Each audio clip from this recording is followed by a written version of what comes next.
que a inovação está muito ligada à tecnologia, né, ao desenvolvimento de novas tecnologias. Isso é uma verdade, mas é uma verdade que está perdendo força cada vez mais.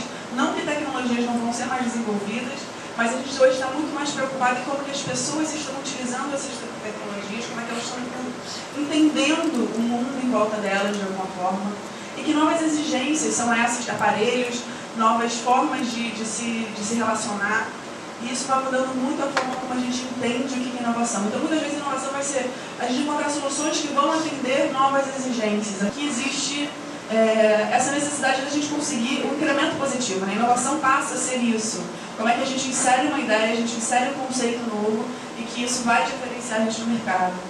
Hoje em dia, essa corrida no mercado é muito importante. A inovação hoje é vista como o salvador disso, né? Todo mundo está muito parecido muitas vezes no mercado.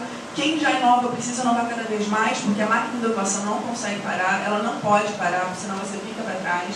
E quem é pequeno, quem está começando, precisa correr atrás. E a inovação passa a ser um artifício, né, para a gente conseguir se colocar no que a gente conhece de inovação, esse background, o que foi falado, vem de um histórico de indústria, vem de P&D, de pesquisa e desenvolvimento, vem daqueles laboratórios, daqueles cientistas de jaleco branco, descobrindo coisas, e que a Beatriz falou, isso vem mudando um pouco, porque hoje serviço, se a gente for contar aí com o nosso PIB, serviço a gente já passou, bem de consumo, e a tendência cada vez mais, até mesmo as empresas que são relacionadas à indústria, bens de consumo, se transformar em empresas de serviço. Quando falo de serviço, não é tangível. E eu não estou falando tangível, é o toque da mão, não, mas eu acho que é mais o toque da mente. A missão, acho que o pessoal de trabalhar com inovação em serviço é deixar o problema do serviço tão tangível, envolver ele com palavras de tal maneira que qualquer um, independente do setor, consiga colaborar. Se inovar é caro, experimente o custo de não inovar.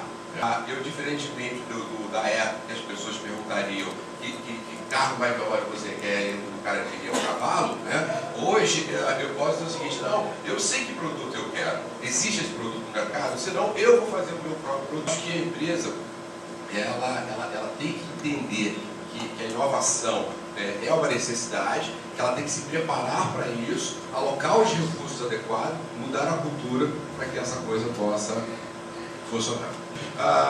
E inovar pressupõe a possibilidade de errar. Certo? O quanto a sua organização permite o erro. Se a sua organização não permite o erro, então no fundo ela está dizendo o seguinte, não inove nesta empresa. Por quê? Porque ela entende que fazer inovação é uma atividade que tem que estar dentro da companhia a tal ponto que muitas vezes se dá através de adições, através de incorporação de culturas que vão mudando o seu dia a dia.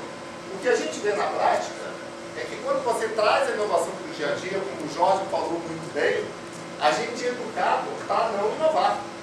A gente é educado para fazer aquilo que mandam a gente fazer. A gente normalmente é educado da seguinte forma, me deu um problema e eu trago a solução. Mas quem trouxe o problema não foi você. Foi outra pessoa que te deu aquele problema já e você cabe apenas a achar a solução mais adequada para aquele problema. Isso está longe de ser inovação. E quando a gente faz isso no dia a dia dentro da empresa, a gente vê claramente que a capacidade criativa e estratégica, ela fica sempre brigando com as limitações estratégicas ou rigidez organizacional. E o que a gente procura sempre deixar como visão, gente, é que realmente o difícil não é fazer esses papezinhos, não é fazer os post-its, não é fazer essa sessão de organização, mas a gente está nesse verdadeiro processo de reeducação. E que a inovação se dá em cada dia, em cada abordagem, em cada forma, em cada reunião que você faz. Muito simples e ao mesmo tempo muito forte, né? Insanidade de continuar fazendo sempre a mesma coisa e esperar resultados diferentes. Então, se a gente não está satisfeito com o que a gente está fazendo, se a gente sabe que tem que melhorar a cultura de inovação, se a gente sabe que tem que estar inovando, a gente vai ter sempre que assumir o risco e fazer isso de uma maneira consciente. O que torna o Starbucks algo tão diferente? Ele presta serviço. Se você está numa rua em que tem uma cafeteria em frente à outra, ou um shopping, vamos pegar shoppings aqui, realidade Rio de Janeiro. Você tem alguns shoppings, California Coffee e Starbucks. O que faz a gente escolher um ou outro? Qual é a de diferença. The best coffee from the best you. O que isso significa? Isso é demais, né? Mas o café do Starbucks é tão bom assim? Uma droga. Eu, particularmente, acho uma droga. Só que eu, por acaso, eu coloquei esse slide porque no sábado passado eu estava no downtown, fui ao cinema, e passei antes do Starbucks. Quando eu cheguei a comprar uma frappuccino, o que a menina me abordou? Olha, a gente vai fazer uma degustação de café aqui, você quer participar? Quero. Nunca tinha sido abordado dessa forma lá. Sentei, tinha uma mesinha, o rapaz que trabalhava preparando o café, ele abriu o notebook, fez uma apresentação pra gente, tinha umas 6, 7 pessoas. Eu fiquei tão impressionado porque ele contou toda a história do café, como aquele café é colhido, como ele é cultivado, como ele é preparado, e serviu pra gente naturalmente, era uma degustação, acompanhou doce, e doce que combine com aquele café, sensacional. E foi tão incrível que eu peguei e falei, não, licença, deixa eu tirar uma foto, pedi para uma pessoa tirar uma foto, o que eu fiz dali e postei no Facebook. O que eu gerei para eles? Visibilidade, naturalmente. Então, experiências, como já foi dito aqui, é o que marcam hoje. Design, nada mais é. Não quero menosprezar a palavra design, tá? Só estou traduzindo de uma forma que eu entendo que talvez seja mais simples para vocês. Necessidade. O designer atende uma necessidade. Diferente da publicidade, por exemplo, que trabalha com desejo, a gente está falando aqui de atender uma necessidade. E essa necessidade, como eles já disseram, pode ser consciente ou inconsciente. 10% apenas daquilo que a gente fala é a nossa consciência. Os outros 90%, como a gente no iceberg, está no nosso inconsciente. E existem técnicas, existem formas da gente trazer esses 90% para cima e demonstrar que o ser humano tem necessidade. É o que a Apple fez quando lançou o iPad, por exemplo. Alguém precisava de iPad quando foi lançado aquele produto? Não, de verdade ninguém precisava. E qual foi o discurso do Steve Jobs lá no palco, no lançamento do produto? Bem-vindo, vejam agora um produto mágico. Produto mágico, aquela necessidade não existia, eles criaram.